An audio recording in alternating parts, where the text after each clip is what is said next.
আমার অ্যাকচুয়ালি আমি বিভিন্ন চুলের প্রবলেমে ছিলাম। মানে আমার চুল প্রায় একটা সময় এসেছিলো, প্রায় ফাঁকা হয়ে এসেছিলো এবং এটা আমার হেরিডিটারি, মানে আমার দাদুর ছিল, বাবার ছিল। তারপরে আমারও একটা সময় হলো, মানে 30-এর পর থেকে চুলটা ওঠা শুরু করলো।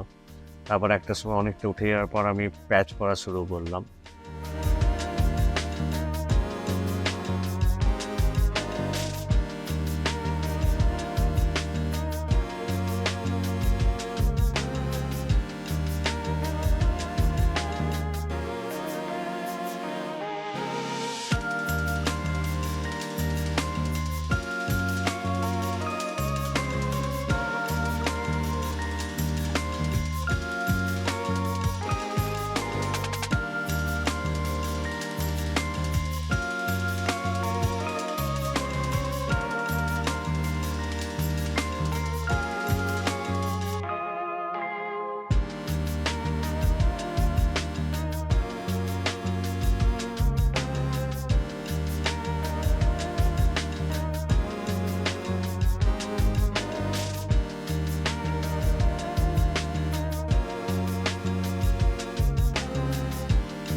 এখন দেখতে পাচ্ছেন আমার আজকের দিনের জিনিসটা, এবং এটা একটা পার্মানেন্ট সলিউশন হয়ে গেল, যার জন্য আমি এখন অনেক ফ্রিলি মুভ করে, অনেক কনফিডেন্স লাগে যে কোনো বিষয়তে, এবং মানুষের লুকটাও একটা জরুরি হয়ে পড়ে তার পার্সোনালিটির সঙ্গে সঙ্গে।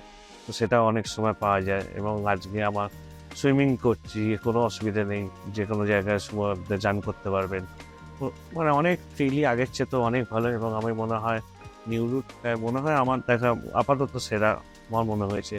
এবং আমি আমার বন্ধু বান্ধব চেনা পরিচয় যারা চুলের সমস্যায় ভুগি প্রত্যেককেই সাজেস্ট করি গিয়ে চুলে তাও একটা নর্মাল ট্রিটমেন্ট করা যায়। যে আপনারা যেমনি দাঁত পড়ে গেলে দাঁত তুলে চিকিৎসা করেন, স্কিনের চিকিৎসা করেন, তেমনি চুল হলো চুলেরও প্রপার চিকিৎসা করতে হয়, শুধু প্রপার জায়গায় আসতে হয়। সেক্ষেত্রে থেকে আমার মনে হয় new route is the best.